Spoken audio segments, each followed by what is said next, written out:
Chelsea superfan and YouTuber Daniel Childs joins us, aka Son of Chelsea.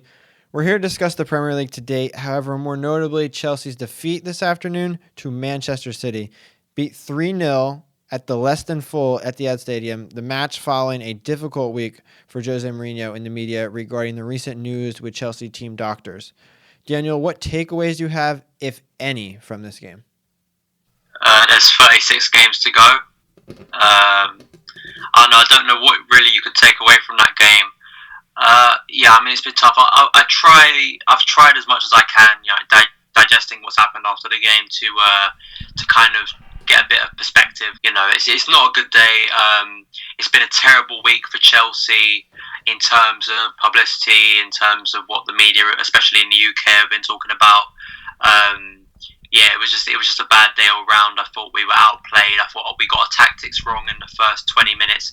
I think you could put that down to the first half. I just thought our tactics were all wrong. To lose 3-0 maybe was a little bit harsh, but City were clearly the better team, and the amount of space we gave to Aguero in that first half, it could have been an even worse scoreline going into the half time. Yeah, but this team though, champions last year by a pretty wide margin. There really wasn't any other Premier League team that was contending for a title last year. Chelsea won the league by how many? More than 6 points, wasn't it? I don't remember off the top of my head. When we won it at Crystal Palace, we were 13 points clear. We were 8 points clear by the end of the season. So, it was a pretty good margin. Yeah, so that's even more points than I had originally thought. But they haven't made any changes. So why is this team so poor? Why defensively are they in shambles right now? Why can they not get any attacking, scoring out of Diego Costa? And why has Hazard not seemed to turn up in these past 2 games? I think I've spoken about it on my channel. I think most Chelsea fans have about the pre-season. I thought the pre-season was really badly scheduled. I think you could probably even go way back to those 2 post-season games we played in Sydney, and I think we played one in Sydney. We played 2 games at the end of May and early June. I think they were bad ideas. That led to Jose giving the squad a long break. We came back on July the 16th. I felt the American tour was badly planned. I think we didn't have enough game time going into the Arsenal game in the Community Shield. I think it was all badly planned. I just don't think we had enough game time to gel as a squad. I think we haven't strengthened enough, clearly. I think in certain areas especially. I think that's why you've seen the team not be up and at it, and I think that's the big issue. You look at the difference between the 2 teams today was City over the summer after last season, a poor season. They've got their act together. They brought in Raheem Sterling, Vincent Kompany, Yaya Toure, Sergio Aguero, David Silva. All their players look re-energized. They look like they want to go at it again. We just kind of stood still over the summer. Now, there has been some talk about whether Jose hasn't, with the board, in considering in signings, hasn't been given the full freedom to go out and make those signings. I think hopefully this can be a wake-up call. This can be a blessing in disguise. That hopefully the board, they've still got 2 weeks now till the transfer window closes. Hopefully we can go out and make some signings. We just got Baba Rahman, who just got announced straight after the game, I believe, which is a good thing. I want to get Stones over the line. I think I'd like to see another DM brought in and maybe another attacking option. Hopefully this can be a start of Chelsea going out there, Jose seeing where he clearly went wrong or clearly what parts of the team need to be strengthened. I think we just look so lethargic, and I think the lack of chances at the back. John Terry coming off and apparently not even having an injury, that's strange. So I think there's going to be a load of they've got literally a week till the next game, and I'm going to that one away to West Brom. Hopefully we can get our act together, they sort it out. This can be a wake up call, and with 36 games to go, get right back at it next Sunday. Well, I hope for your sake we see a nice win next weekend. I do as well. If you're going to be there. But I love the signing of Baba Rahman, but I don't think it's a signing that is really going to make much impact on this team this year, unless Jose does throw Azpilicueta back at right back and puts Ivanovic on the bench. Do you see any possibility of that this year?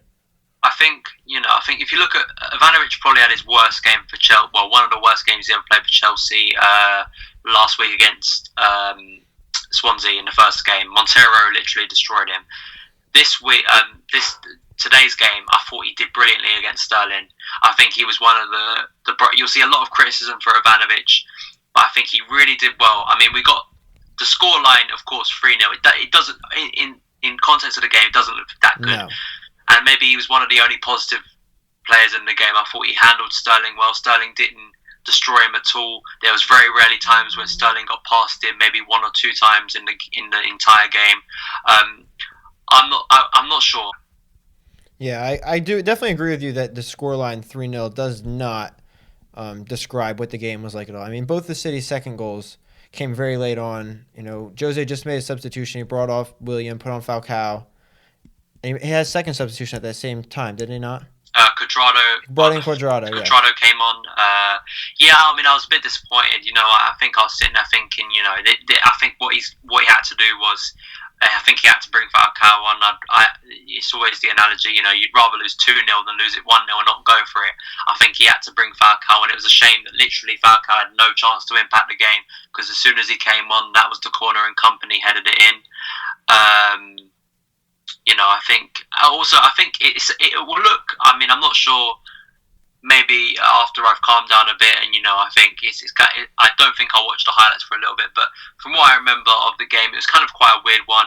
I think City can look back at it, and in that first 20 minutes, Aguero got about 4 or 5 chances. I think we got it so tactically wrong in the first half, giving Sergio Aguero that much space. I've never seen Sergio Aguero get that many chances against Chelsea, clear-cut chances. Begovic, for me, deserves a lot of credit today. If there was man of the match for Chelsea in what was a bad performance, even though 3 goals went past him, I think he deserves the credit. I think, you know, the saves he made, it could have been even worse, the scoreline, and he gave us some sort of chance to get back into the game. We didn't take that chance, so I think Begovic did himself proud today. The 3 goals were all ones that I think any keeper would have struggled to save, especially that third one. So, you know, I think City fans probably come out of it thinking they dominated the game. They definitely dominated the first 20 minutes. They probably should have been about 2 or 3-0 up at half time. Then late on, they kind of came back into the game. They withstood the kind of the pressure that we were bringing in that first 20 minutes of the second half. So, you know, it's kind of a bit of a weird game, but yeah, I don't think the scoreline reflects exactly what happened in the game.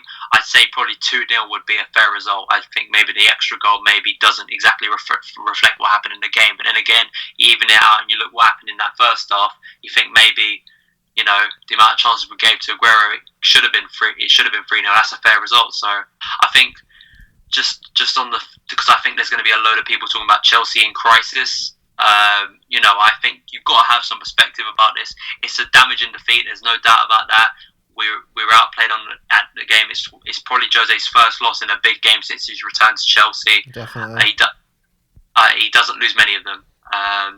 And you know, I think, as I say, hopefully this can be a blessing in disguise, and we can sort our act out, because we are definitely way much better than this. You know, it just seems like at this moment there's problems all around. And I don't know how Jose is going to fix it. And frankly, I'm a bit nervous that if Jose doesn't win a trophy this year, which I believe is, I mean, it could happen. You know, I don't think we're, at this moment in time with how we're playing, we're not challengers for the European Cup. If we don't win the Premier League and we don't happen to win the FA Cup, does Abramovich just sack Jose? Because that's what he's done in the past with these managers. Yeah, I mean, there definitely is that worry. You look at Jose's track record. I think in terms of strengthening, I think Kennedy, who got his work permit, I think it was Thursday. I think he'll be an exciting addition from what I saw of him against Barcelona. I think he can bring a bit of enthusiasm and a bit of power and a bit of speed to that right side. If he can come in, if he can get a chance from the sounds and the messages coming out of the club, Jose wants to put him in the first squad. And if he can get a chance, and I think that right wing, especially at Chelsea, is a position that if one player can come in, be good defensively, but still add a lot to attack, I think they can pin this position down. I think Willian currently occupies that position because Jose trusts him. If Kennedy comes in, gets a chance, takes that chance, I think he could be put in that position. I think Cuadrado, I think Cuadrado, for me, from what it's looking like at the moment, is probably either just not going to be played at all this season, or is either going to be sold in the upcoming weeks, or is going to be sold or loaned in January. I think that's the way it's looking for me at the moment. I think bringing John Stones in is a massive deal that I think Chelsea have got to get over the line. Does he? If John Stones comes in, does he start immediately in replace of Cahill or even John Terry? If we're going off the form of our defence so far, I think yes. Will that happen? I'm not sure. I think. I think I made a video about this week. I think I said that I think it's a bit unrealistic for a player like Stones of his age to come into a club like Chelsea and expect to instantly come into that team. I think if we're going to sign him, I think it will come at the end of the transfer window. I think Everton are going to hold out for that 34 million, and I think Chelsea are probably going to have to match it. And I think it will probably take till the last day to do it. I think it'll be one of those transfers. Hopefully by then we have improved our form, which and things, as we all know, things can change very quickly in football. You know, if we go away to West Brom next week and win convincingly, I think, not everything's solved, of course, and I'm not going to say that, but it does get everyone. I think we need a confident win next Sunday. I think next Sunday, of course, and the more this winless run goes on, the bigger the pressure goes on. So every game becomes bigger. It's confidence kind of is brought back up after a good win. I think these players can go back to the form. Currently, you're talking about challenging for title. I think with the squad we have at the moment, bearing in mind if we can get our players back to form, I think it can challenge for the league. I don't think it's favourites to win the league. I think we can challenge for the league. So that's 1 to 3. I think it's going to be more like if we stick to the squad we have currently, don't make any more signings, I think it's going to be more like the 13-14 season where we finished third. If we make improvements to the squad where we need to, we bring in Stones, we maybe bring in another attacking option, we maybe bring in another DM, then I think we're back in business. I think it will there'll be bigger enthusiasm into the squad. I think the squad will feel challenged again. It will feel refreshed. I think the fan base will feel refreshed again and optimistic about the chances. I think this squad, if it gets its form back, can still challenge for the league. It just won't dominate it like it did last season, because I think City are back to business this season, and they've got, as we've seen today, have still got some excellent players. As you say, don't have many off days. So yeah, it will be interesting. I think Chelsea and the fan base, we've got to suck it up for about 2 or 3 days. It's not going to be easy. Over here on Sky Sports, which is Gary Neville, who does the commentary for Sky over here, made some really good analysis, I thought, of Chelsea in the last kind of 2 or 3 minutes of the game. He kind of sat there, he talked about all the pre-season, the fact that players look tired, the fact of no strengthening, made some really good points. But one of the points he made was, it's going to be hard for the next 2 or 3 days in terms of press, in terms of outside the club. But he said, as a player, it's not that bad. We can recover the form.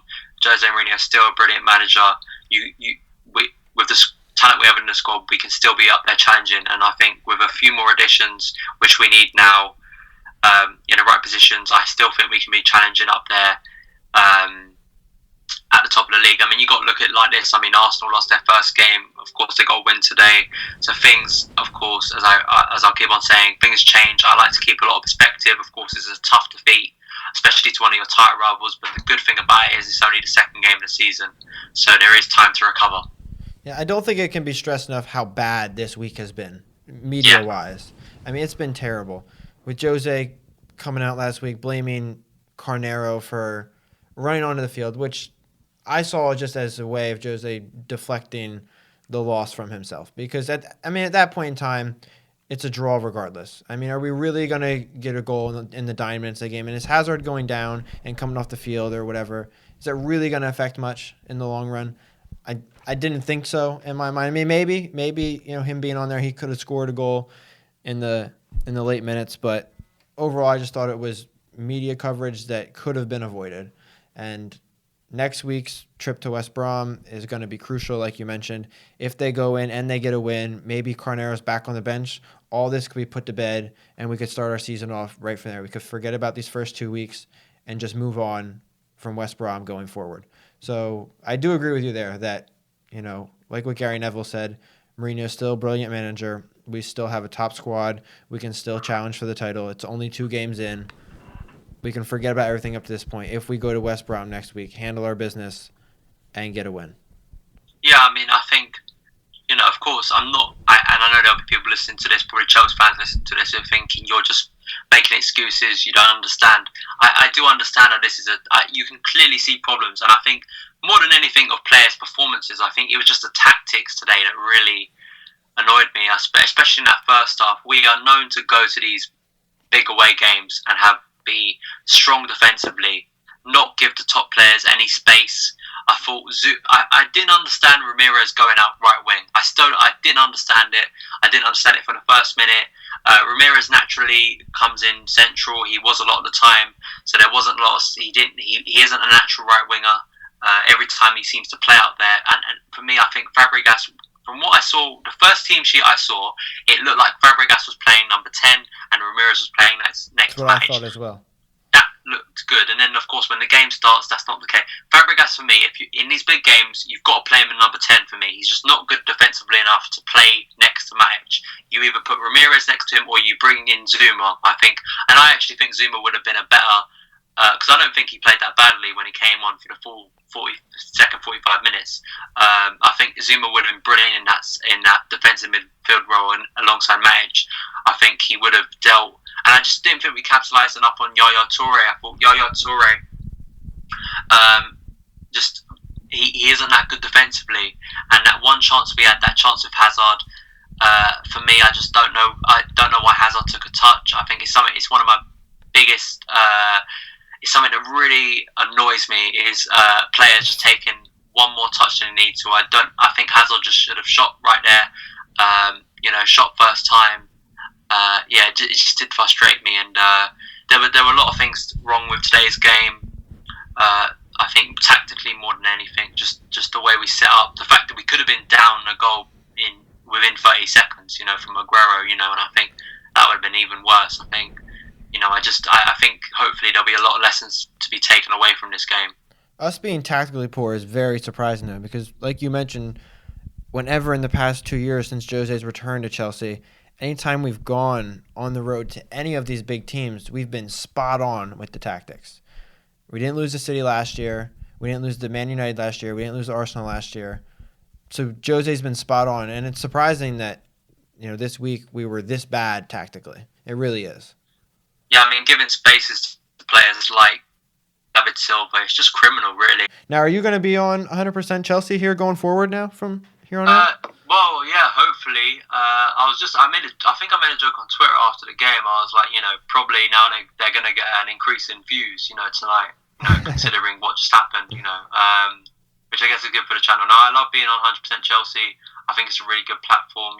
I've restarted my YouTube channel again, putting more content up on there. I'm currently actually on holiday for 2 weeks. I'll try and get as much content out as I can. But I'll be back next week and for the West Brom game away. Really looking forward to that game. Even though the result today, I'm still looking forward to that. Away days with Chelsea, always good. Those guys are just brilliant. I think they're doing some really good work over there. I think the channel is going to keep on growing. If you've watched, and people who watch the channel, I think will agree that there's some really good debates that go on there. It's really fan interactive. People in the chat who watch the live streams, they get their views heard. I think it's really good. I think it will become the fan channel, a bit like Arsenal Fan TV. I think it will become the main Chelsea fan channel for me. I think it just will.